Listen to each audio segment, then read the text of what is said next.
restructuring efforts under G20 Common Framework approach, as we have heard before. The debt that is being restructured under the central government is $320 million and under ZEXCO is $15 million, which the 320 which is being restructured. And in more stories, we see how the monetary policy should support stable prices.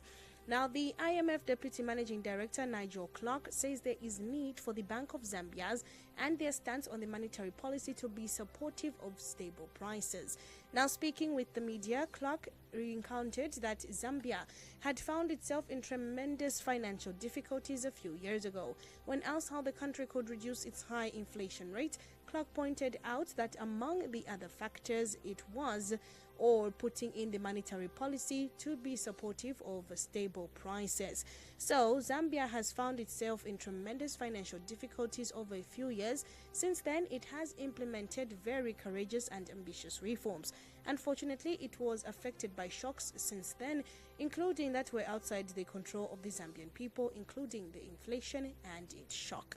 We take a look at some international stories that are making world in the, business side, as we see that if you are someone who is on the iPhone side, you will be happy to hear or announce that they are making or are planning to build a Mitsubishi EVs.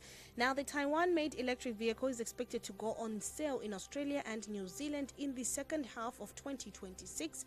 Foxconn, the maker of Apple's iPhones, has announced plans to produce electric vehicles to the Japanese car giant Mitsubishi Motors. Under the agreement principle, a Foxconn joint venture will design and build cars in Taiwan for Mitsubishi.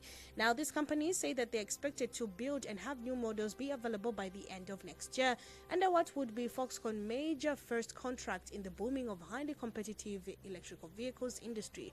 Japanese car makers like Mitsubishi were facing growing competition from mainland Chinese rivals, particularly in markets at South Asia and the East, South America and Europe. But it's previously said that it would consider buying a stake in Japan's Nissan Motor for cooperation as it looked into getting into the motor industry.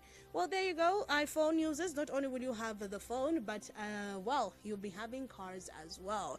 We'll see how that goes up until 2026. But as far as business stories, that is how we are wrapping it up on the Business Snapshot. Good afternoon.